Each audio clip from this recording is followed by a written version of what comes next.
Good pups. Yeah. Hello everybody. This is a walkthrough of this 1980 Chris Craft Catalina 310. I named her Kon Tiki III a while ago. Her and I just got here to North Carolina from Tampa. Drove her about 1,200 miles. Along the way we had a lot of adventures and she did pretty good. There's the running gear. Everything's pretty good. The zincs are almost gone, but I've got new ones for the shafts and for the rudders. The rudders are pretty tight. She always steered really good. You can see the shape of the bottom here. It's fairly solid. A little bit of paint chipping right there and there. A little bit of barnacle stuff here and there. Underneath is not terrible. This is some extra stuff from over the years. The pickup tubes are okay. I never had a problem with that. But all in all, she's in fair shape. Structurally, I think. It's the paint that's a little less than desirable. But leave anything in the water long enough and you're going to have some issues. The boot strap is a sticker that's peeling a little bit. You can see the rub rail there. A little rubbed in spots. It did its job. There's the vents. And this boat has been sitting here all winter. I put some antifreeze in all the freshwater systems. The motors were replaced not that long ago, so not many hours on the motors. You see that one's taking a little bit of a beating. This one too. I want to give you guys a fair assessment of what exactly this boat is all about. Let's go up. Now, you saw my two dogs at the beginning. I outfitted this boat to be dog friendly. That's what the big step is for back here. The dogs would go from the transom to this step into the dinghy. And I made getting them to and from shore when we were anchored up pretty easy. And you can see everything back here has got carpet on it. There's a big step down as opposed to the little step that came with the boat. Again, made it easy to get up onto a dock for the dogs. Same over here. A very big step. It's got a nice grill on it. It's fairly new. I couldn't believe I spent the money I did on this grill, but it really came in handy and I made a lot of meals. Right here on the back of the boat, it's got a custom bracket that holds it on there very nicely. A little bit of bling. It's got a lot of bling, this boat, actually. Like these are custom right there, those little loops. Tie points for when I was dragging the dinghy behind it. And this is obviously not my dinghy, but making jokes. The roof was put together by me using wooden slats, a little bit of bamboo and fiberglass, on top of which I put some thatch. There used to be a big statue right here, which is the reason for the hole there. It was a very, very big statue.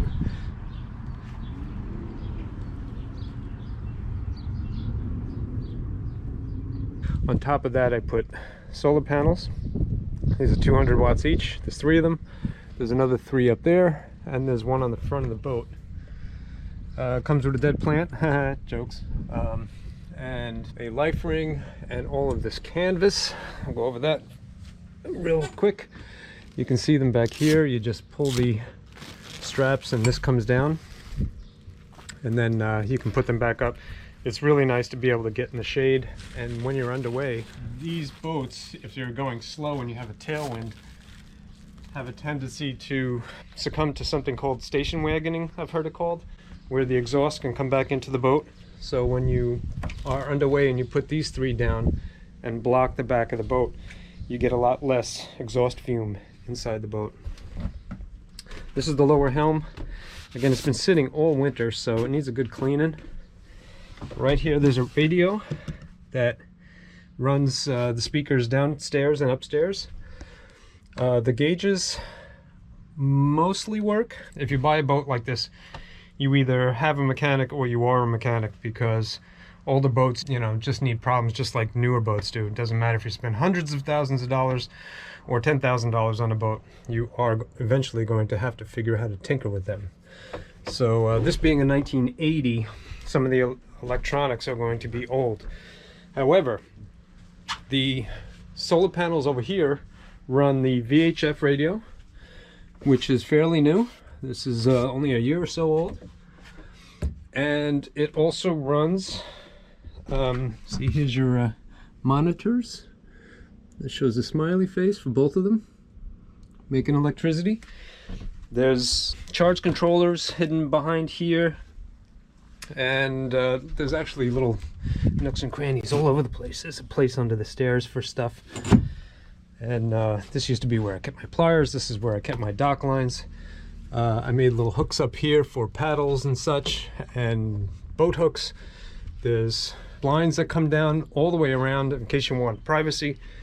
You can see this here. This support was put in place to add a little extra support upstairs where there are batteries. It's all part of the solar system. Let's go inside real quick and I'll show you kind of what I'm talking about. Again, this boat initially was going to be a place to live for me and my dogs. This is a lot harder to do with one hand. Hopefully you guys can see down here. This is the cabin, and it's really just kind of one room, and then it has a head off to the side. This is no longer equipped with a toilet. It doesn't have a holding tank. I put a composting toilet there. I thought a composting toilet was awesome. I spent $1,000 on a Nature's Head, and I never had to worry about all the nastiness that comes with the holding tank. Now I'm 5'5", and I fit. The curtain here pulls around, and it made for an adequate shower, although on the back of the boat I have another outdoor shower, so depends. Man, so many places I've seen through that window.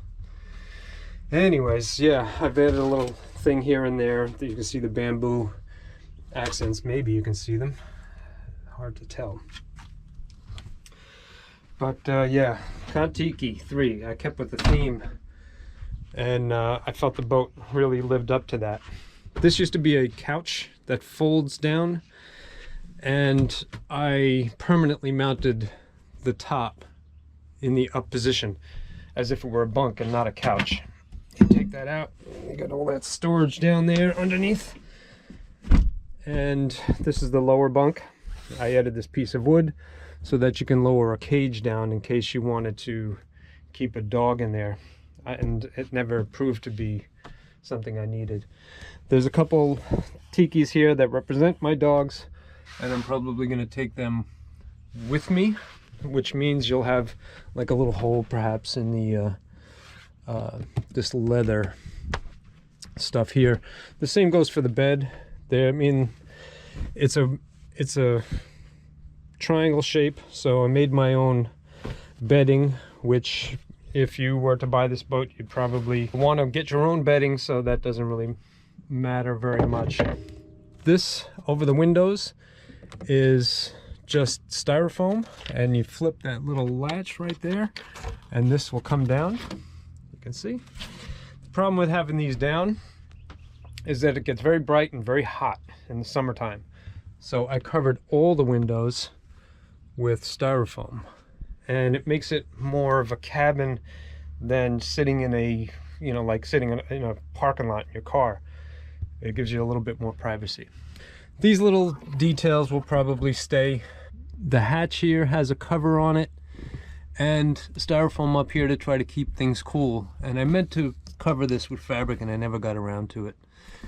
You can see there's a LED strip hanging there which looked pretty neat. There's a eye right here that I used a remote control for. I wouldn't necessarily say that they're going to run when you buy the boat, because I also want to take these lamps that I added. The fans, there's two of them inside the cabin, they'll work, and you'll have your rod holders up here in case you want to go out fishing and stuff. So some things will stay, some things are going to go. Most of what you see is going to stay. There's a small closet, and there's drawers underneath. Carpet doesn't take much to replace that, and you know, with a little bit of elbow grease, this would be a really neat liveaboard boat. It has a thermostat. There is a 14,000 BTU marine air conditioning unit down there in the dark. You should get years of service out of that. Of course, like any marine air conditioning unit, every once in a while you got to service it and wash out the barnacles that grow in there if you're on salt water. And if you're buying it, I can go over with that maintenance and everything with you. It wasn't that hard. And when that system works, the air conditioner with the insulation keeps this place pretty cool, and in the wintertime the heat makes it real nice and cozy in here. Another thing, underneath the bed in the front there is a battery, and there's a charge controller that's back over here. It's tucked away back in there, and there's a solar panel up front that charges that battery, and that ran some LED lights and, more importantly, the windlass up front, so that when you're underway by yourself you can just touch a button and that would work the automatic anchor, which is a very nice thing, as opposed to going up there, especially if you're by yourself. It's almost impossible sometimes to get that anchor up, and that runs on the sun. What else runs on the sun? The refrigerator here. This has been all winter just sitting here. I put it on the lowest setting, and no, it's not quite ice in there, but that's because I have this turned all the way down. That was just to keep the mold and mildew out of there. And this has been here all winter long, and with a little bit of effort this will come nice and clean. This runs on solar. It's one of those fancy refrigerators that will switch to many different power sources. If you go to shore power, it'll switch over. It has that capability, but right now it's running on solar, and it's been working effortlessly, thank you very much, for quite a while. The system here, the electrical system, is from circa 1980. It works. It's not the best in the world, but that's why this boat is not costing you several $100,000. There's an addition right here. This is on the shore power. I can't believe I don't remember what that switch is for. I believe there's a light outside, and that's what that's for. This one right here, when you click that on, you see the power button comes on. Now, we got a fault going on somewhere. Very interesting. All right, well, as far as I knew, this outlet right here is running on solar. Things may be wet. The charge controller might need a little servicing. I know everything else is working, so it could just be that wire that goes to the charge controller that's having an issue. But the equipment is there to be set up. So there you go. There's news to me. The sink is plumbed, as the shower is, and everything like that. Last I knew, everything worked just fine. So you'll have water, and you got plenty of places for your goods and stuff. Again, if you're going to live on this, it's pretty nice. It served me very well. There's that second fan and lights throughout. It makes for a very nice, cozy place. So, okay, that's the inside pretty much. Let's go up and out. I'm going to show you one of the motors. They're practically identical. There's some plastic covering the carburetor. Again, these were winterized about 7 or 8 months ago, so that was just to keep any kind of moisture out of the carburetor. Heat exchangers, elbows, all that stuff is fairly new. There are some older components, and there's some new stuff. There's the remote, oil filters. It's got dual battery switches. It's got a whole bunch of batteries. That's the bank that runs the inside here. And there's an extra battery down in there. It's so dark, I wonder if you can even see. But to the best of my knowledge, the motors work. And that's one of the things I can kind of guarantee, I suppose, is that when you buy this boat, you're going to get one with motors that run. That was the guarantee that I was given when I bought this boat, and it turned out not to be true. So yeah, I replaced them. Here there's a mount. If you have an iPad with a life-proof case, you can place it right there. It's specifically meant for that. I could take it. If you decide you don't want it, I would definitely take it. But if you think you need it, it fits so well and it works so well that you can use this to link to the system upstairs, which I'll show you, and I would gladly throw it in with the boat, along with Pfds. There's Pfds prominently mounted everywhere. These are seat backs that fold up. They're pretty nice to have on board. Again, these are things that I would gladly throw in with the boat. There's those zincs I was talking about. That's for the prop shafts and the rudders. I would keep like shampoo in there and stuff. I would keep dog food in here. And there's the outdoor shower. That's hooked to the water heater. There's a 6-gallon water heater on this boat, and little battery lights which may or may not work throughout the boat, just for ambiance and stuff. Let's go upstairs real fast. You can see the custom door that I made. It's got grass for the dogs.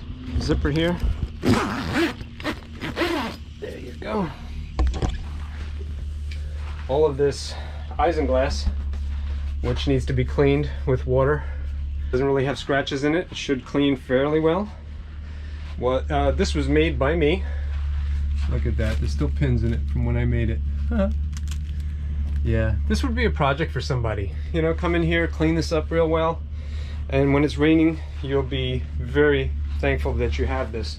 And on top of the isinglass, again, there's shades that you can bring to whatever level and put like a clamp on it. So when you're sitting here and you're driving and the sun's over there, it keeps the sun off you while you're underway. It makes for a much more comfortable ride. And this is a comfortable ride. It's got a seat here which holds batteries, and those are going to run. Look, there's a little bit of corrosion right there. Yeah, there's 3 batteries inside there. Terminals need to be cleaned. Everything needs to be cleaned. If you buy this boat, that's what you have to look forward to. But there are VHF radios downstairs and upstairs that are new, and there's other little parts. Those are new tachometers that I never installed. There's your 3000 watt inverter for up here. That is being run by the 3 panels that are on top of this roof. There's 600 watts of solar energy there that runs the 3 batteries in here. You have a lot of energy here just for the upper helm. There's a depth finder because my Lowrance unit, which will come with the boat, that's an HDS 9, I believe. This was giving me issues with the transducer. Again, it's just a boat, so I bypassed it by putting a depth finder that was separate. A little place for my phone. Everything kind of works up here as far as I know. I mean, there's a control switch up here for the windlass, so you can just look down to the bow and deploy your anchor. There is a pair of outlets here. Let's see. Yep, I see the light. Well, this one's not showing a fault, so that's kind of cool. Alright, turn that off. That's the on-off switch for this outlet. So if you want to charge your computers or whatever while you're on the way, there's a way to do that. And you see there's an anchor light switch, but the anchor light used to be on top of the statue that was here. I removed that, so you'll have to add an anchor light. Again, this was a boat for dogs. Lots of carpet and soft places for puppy feet so that they're comfortable. And getting up and down that ladder for my 2 dogs was going to be just about impossible. And they wanted to be with me when we were underway. So I put a zipper here and a stairway up front so they can get from the front of the boat up this stairway and into the flybridge. And it made for a much more comfortable situation for my lab and my shepherd to join me up here.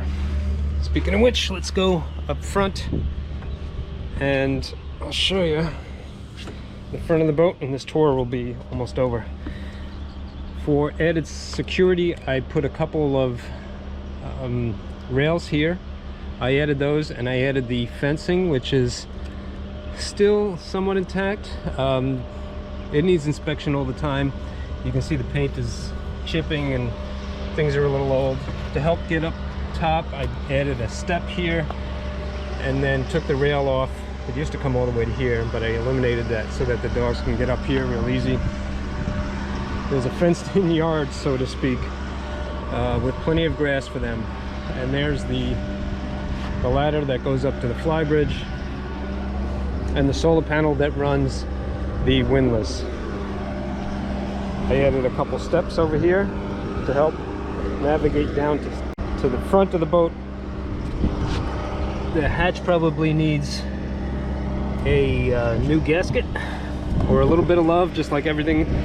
That's why for the winter I just covered it with a piece of extra isinglass. These two rails, which I glued to the deck, were holders for Coleman coolers, because I wanted to have a lot of stuff with me while I was underway, like water and extra dog food or whatever. And along the sides there are places where I had fuel cans, because again, I was a traveling fool when I had this boat, and I needed that extra fuel from time to time for the generators and for the dinghy, and just to be sure that I didn't run out of fuel.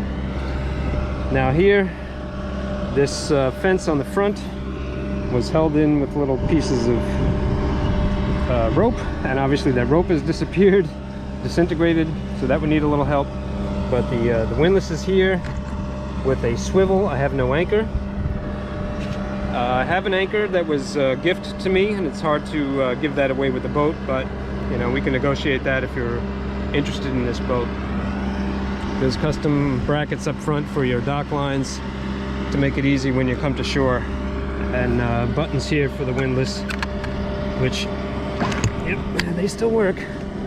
Everything's run on solar, almost everything. So like you can see, this boat is not the cleanest, most beautiful, perfect thing in the world, but she is proven to be a hell of a traveling boat and a giver of fun times for me in the past. My plans have changed, things have come up which have led me to think that I need a smaller boat. I'm not using it as a liveaboard anymore. I got a camper, so it's hard for me to get rid of her, but boats need somebody to take care of them, so that's why I'm hopefully going to find somebody that will take care of her. Maybe that's you, maybe not. Either way, thank you for coming along on this walkthrough of this 1980 Chris Craft Catalina 310. Catch you later.